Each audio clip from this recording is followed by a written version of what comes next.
Hey, it is your buddy, Peace and Harmony, with you here today. Much love going out to all the beautiful, empowered harmonizers. We are zooming in and focusing in on a great viewer question, and that is, how do you handle severe unhappiness as a result of exposing someone who is psychopathic? We have a number of viewers who have been in very toxic relationships, who have been in these relationships for some months, years, even decades. It can be then catastrophic to then expose really the underworkings and the underlying thought patterns of someone who is psychopathic. And someone who is psychopathic, oftentimes that is a very loaded word. We're not here to diagnose or treat, but when you understand someone who is psychopathic, namely, you must understand a couple of key differentiators, especially from someone who is narcissistic. When you're talking about someone who is psychopathic, you're talking about someone who has an antisocial personality disorder. Antisocial meaning not necessarily, it's not that they don't like to go to parties and they're not very social or they're on social media. Oftentimes it can be contrary, very much contrary to that. They can be very social or sociable or very charming or very charismatic, but antisocial meaning really inhumane, cold, callous, unfeeling, and really what Dr. Robert Hare would call as an intra-species predator, meaning that they're not at one with humanity. They are not at one with heart. They are not at one with being able to bond and connect to other people. They don't see others really as the multi-level and multi-layer beings that they are. They really, because the difference in the way that they are wired, in the way that they think and perceive things, and the way that they feel that they are entitled, particularly that of anything with which they conjure up, even if it means violating specific societal norms or rules or regulations or laws even, they put themselves on a pedestal, as if you will, meaning that they feel that they have some specific quality. They have a specific trait which they view as giving them the ability of unfeeling. So because they don't really feel hurt, pain, responsibility, growing pains, feeling sorrow or regret, or perhaps feeling guilty or bad if they have hurt somebody or violated a law, broken a regulation or a societal norm. They don't really feel that. They don't really have that OMG moment. I can't believe I did this. Really, in fact, they pride themselves on what they get away with, and the fact that they can just blow past regular societal norms, laws, regulations, and boundaries. And because they don't feel that tinge of being immoral, they don't feel that tinge of unconscious, maybe I should not do this, that would be wrong. They do not have that thought. It does not cross their mind. When a psychopath is in their teens, they learn very quickly that they don't have the same care and consideration for animals, for people, for objects, for rules, roles, obligations, societal norms. You don't do this. You have good sportsmanship. You don't approach the teacher this way. You don't approach your sibling this way. Your parents. There's specific rules, regulations, and norms, if you will, particularly that of brotherhood and particularly that of humanity, and to take care of your own, particularly that of other people, that need of to feel connected or to have service, or to be able to assist another when they're down, to work for a greater cause, to be able to then develop your own strengths according to your own passion. So, and what you really feel is important, or what you really relate to about life. In other words, where do you want to go? Who do you want to help? Who do you want to become? These are qualities and part of identity that people develop, especially in their younger years. And a psychopath will particularly observe that they don't connect to others in the same way. They see, couples walking hand in hand along the beach, or, along an ocean, or, on a park bench, and they see them sort of cuddling and, whispering in each other's ears, or, holding hands in the mall, and they see how they look at it and laugh at each other. And they basically think that I don't really do that. And then so they begin to observe, and they begin to suss out and scope others, and then mimic what appears to be positive relationship development cues. Meaning, a psychopathic female might have no need to say, well, maybe as the woman, I should cook the meal, or I should, be warm and nurturing, and all these qualities that females usually, I don't want to say usually have, but tend to have as differentiators from their male counterparts. Particularly they will observe and say, wow, I see other women doing this, so then I will act as if. Same thing with a male psychopath. I will act as if. I will open up the door for somebody. I will, hold their hand, and they, or observe, I see, they're drinking hot chocolate together. This must be what these people do to get closer. So they observe and mimic. So it's a cerebral exercise when they observe and then basically take notes. They observe what couples in love do, and then they mimic. They will mimic, perhaps, to the best of their ability, the way people communicate in conversations. They will, try to say the right things, do the right things, but yet because they understand that they don't have these same breaks, if you will, moral breaks, meaning I would not do that. That is immoral. That is wrong.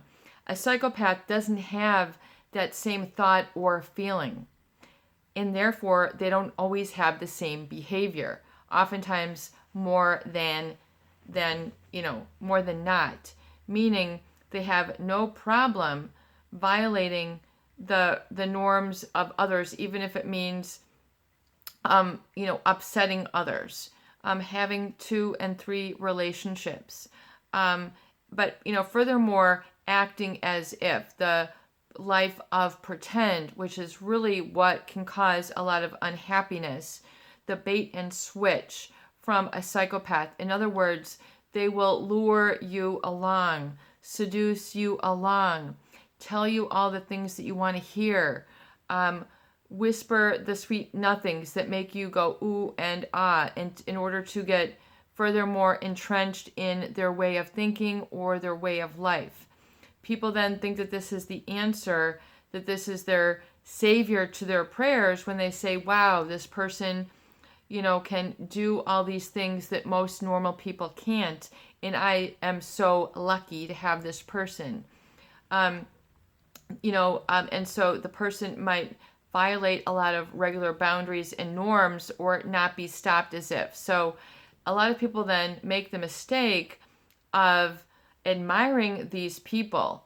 The fact that they don't cry, the fact that they don't feel remorse or guilt for doing something which normally most people would not. I use this example a lot, but particularly in the workplace, it can be very evident psychopathy in the workplace when they're doing things that would violate an organization protocol, and it's not just taking too much of the company coffee or things of that nature. We're talking about going into people's offices, making relationships with people in other departments that would be sort of taboo, or we don't do that here. Going into people's offices, having relationships at the table where they should not go. At a university, maybe this person could be a student, And then all of a sudden, they're only associating with the professors because they know that's their inroad. There's something that they want. Even if it's to prove that they can do it, they will violate these norms, rules, regulations, and laws, oftentimes just for kicks, and to know that they can get away with it because they don't have any remorse or guilt or trepidation. So they don't have any reason to stop themselves. They don't have that feeling. They don't have that thought process. They don't have that emotion. And furthermore, the aftermath, they don't have any remorse or regret. They just don't feel it. They don't think it, but they do know that they're different because they do observe that other people don't do these things. So if it means to a psychopath that they are going to get something that they want, then they will do it, and oftentimes even just to belay boredom. So they engage in a lot of high-risk behaviors.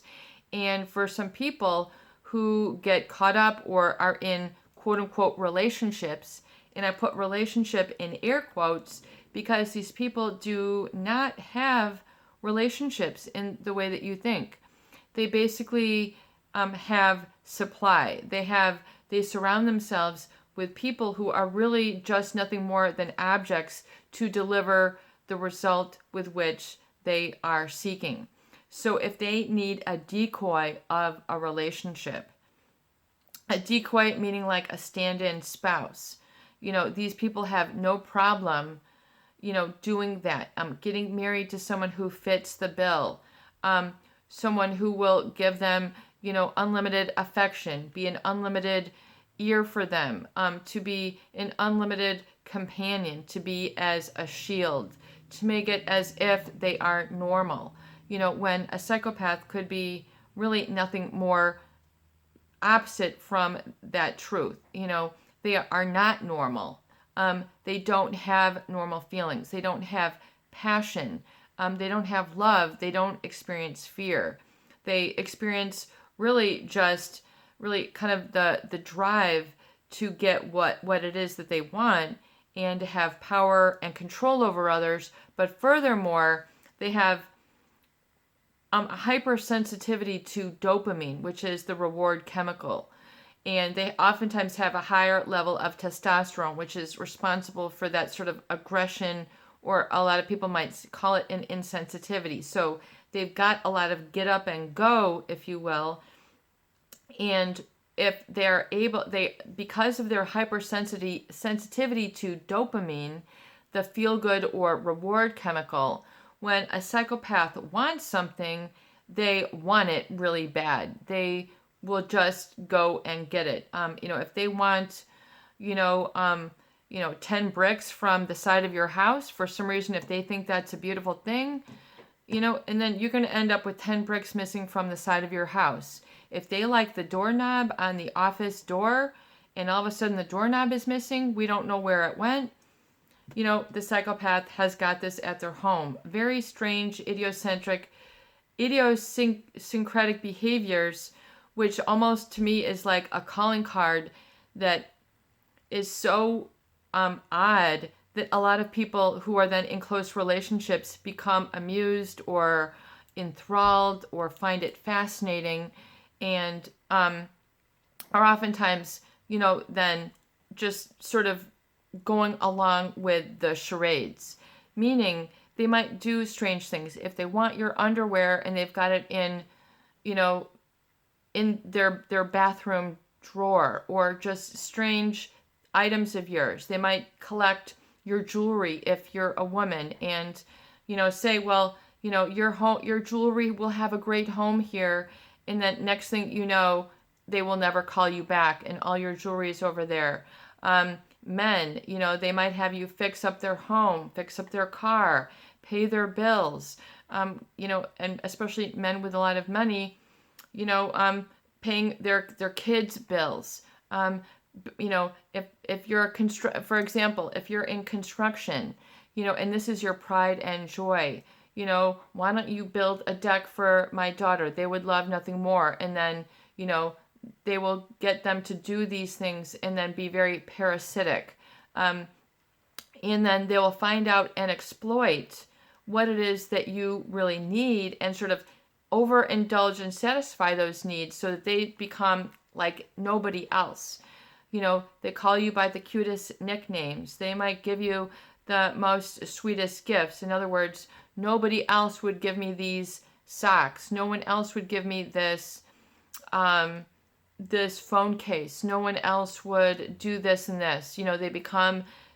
They seem very unique in this way and satisfying of your needs like nobody else.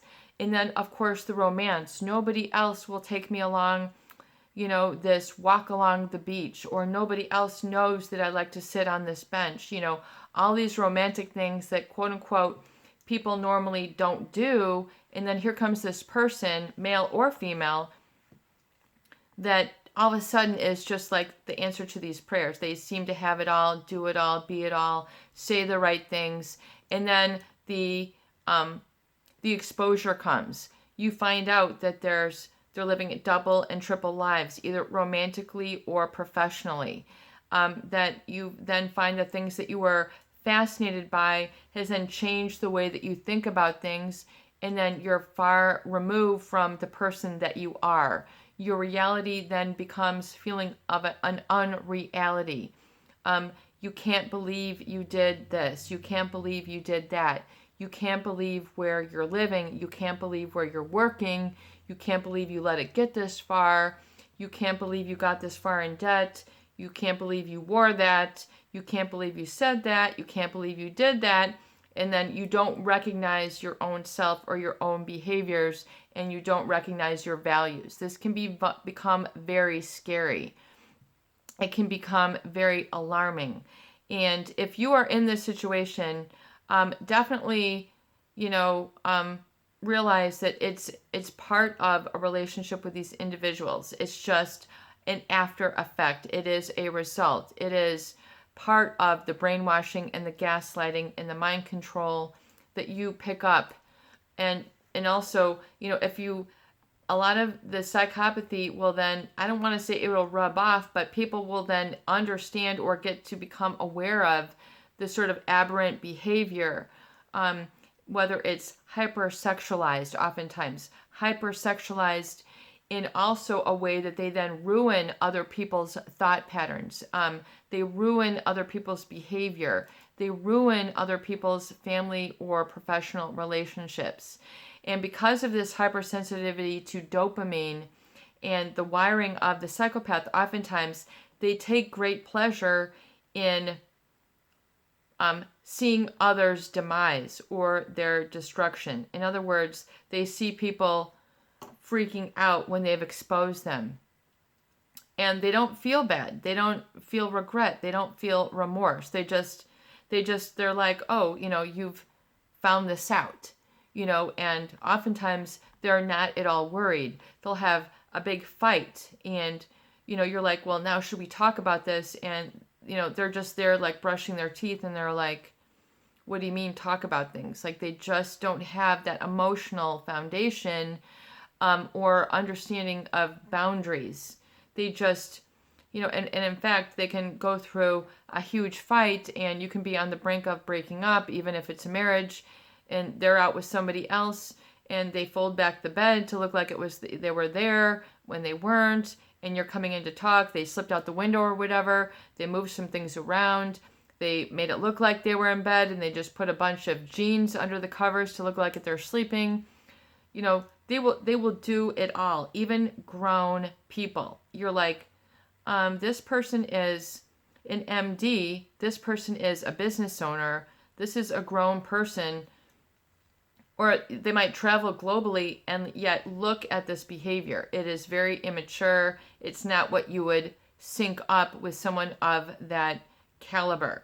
And so there's these real disparaging, there's this real disparity or gap between what they do and who they are, and then there's just a real disconnect once you expose them. And oftentimes people feel so exploited, and it's the degree, I would say, when people are so unhappy because they've either felt that they've wasted their life, they have regret that they didn't know better, Perhaps they've burnt a lot of bridges with their family, their employment, their friendships, and they're then really in that thought pattern where they don't know how to get themselves back. They don't know how to feel again. And that is just like as a result of a little bit of brushing up against the energy of a psychopath. Meaning, because oftentimes, and a lot of experts will recommend this, you do not want to mimic, repeat, or think like a psychopath. You don't want to pick up on their thought patterns. The thought patterns can be introduced through something very innocent, such as their sense of humor, the way that they try to make other people comfortable.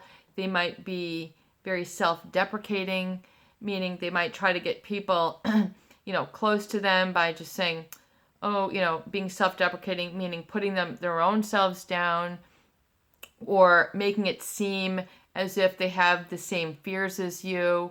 I'm so afraid I won't make the business marks this quarter.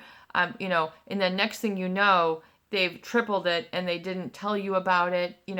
All these sort of bait and switches, particularly the bait and switch, when they make it seem as if, they're your best ally, your confidant, your, supporter, and then you find out something to the contrary and that they're not there for you at all. I mean, I think that is perhaps the biggest, where people's mouths drop, which is part of the problem when they discover something completely outrageous about this person, and it particularly affects your relationship and your sense of trust. And oftentimes the degree to the audacity or the ability that this person has to do this is oftentimes uncalculable. In other words, it's something that most people could not relate to ever doing to another human being. They just could not do it.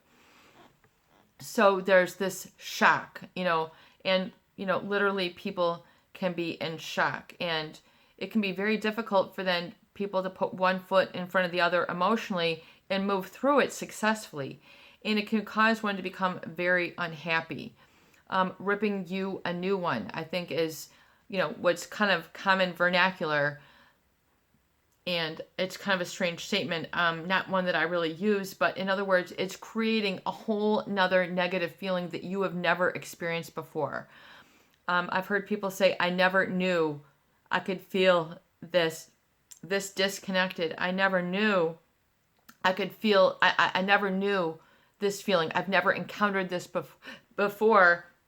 And they might be a grown adult, 50, 60 years old, and they've never encountered something that feels as terrible as exposing this individual. In other words, because they have repatterned their thoughts to think like this person, that is a big no-no. You do not want to replicate the thought patterns of this person. Even if they have gotten you entrenched or entrained to think like them, i.e. sort of abandoning yourself, abandoning your warmer side, abandoning your feeling side, abandoning your moral side, meaning what you do and then how you enforce, in other words, I would never cross that line. And then they get you to cross the line, and then another line. And next thing you know, people are not able to control themselves. They find that they're, either angry texting, doing things, fighting, losing their what. They've always been cool, calm, and collected, and then here this person comes busting out at the seams. They will look at, getting in there and pulling out and yanking out that which gives you substance and your pride, who you are as a person. They'll be like, you thought you were that as a person? I'll show you otherwise, is what their end result is. And so, in other words, it's getting a people to a sense of sort of ruin, is really what they're pre-calculated, and it's very pre-calculated and predetermined. Even if it goes on for years, they will know, and they will string along. So if you are at that dire unhappiness and that terror, realize it is going to get better. realize you need to go no contact and stay away and rid your environment of everything that has been given to you from this person, oftentimes even that you have worn with this person. It's, things that you have purchased together, etc. You might be holding a lot of mementos. You might be holding a lot of scrapbooks or pictures in your phone or travel tickets or whatever it is, awards that you might have obtained, professionally with this person. You might still be in business with this person. You might still be married to this person. You might need and absolutely unequivocally be required to part ways and not look back. Easier said than done, but it needs to happen. There's unequivocally no reason why you aren't going to feel better. It's going to take time. You will get your values back. You will get your thought patterns back. You will get your feelings back. You will get your heart back. In fact, better than ever, you'll know what these are. So it will take time. I get, asked time and time again, how long does this take? I would say at least 6 months, for every year or so that you've been with this person. Now, if you've been with them for 30 years, it's not going to take 15 years. It might take 3 years. It might take 4 years, but it will get better. It will get better. And it might seem rough. I share with you a lot of tools of how to put your focus back together, get your senses back together, get your thoughts back together, get your vibe, get your momentum, get your mojo back together. It all can be restored. It's going to take time. You need to watch the videos on what we talk about. The recovery journal, the recovery date, the recovery gift, the affirmations. I call them astromations. The emotement, resensitizing yourself, connecting with others who have been through the same thing. It's a very important topic. And yes, we are here for you. There is a net, there is a community, there are people here who can assist you. But go no contact. Do no longer be seduced by things like the psychopathic stare. Oftentimes people find their gaze very seductive. Even if it's in, a non-romantic relationship, people can be seduced to do different things, either in business or families or what have you. Do things that are out of character, cut people out of wills, cut people out of jobs, all these different things. It's important for you to get your footing back and realize where you belong. Even if you have felt like a victim from this person, don't hang on to the victim identity for too long. Realize that this is an encounter and divine order will be yours again. Ask for divine order to protect you. Ask for divine order to present itself to you. Ask for divine order to take place and reformat your life and get reprogrammed. A lot of people almost feel it is like a cult. In other words, the cult thinking. People, are doing these things that it's very, I would say, for people who are in a cult, that's a far different situation. But a feeling of being brainwashed can be a similar feeling. And people say, oh my God, I never wanted to, quote unquote, abandon my life for this individual or for this cause or even join a cult. This is not, my intention. So knowing that to be the case, you can be restored. You do need to do the exercises. You do need to use the tools. You do need resources. You do need to connect with people who get it. Your happiness will be restored. Once you get away and go no contact. In fact, that might just be the first step in clearing out everything in your environment that has been tainted by this individual so you can create new space and new energy in your environment so that a feeling of happiness can be restored.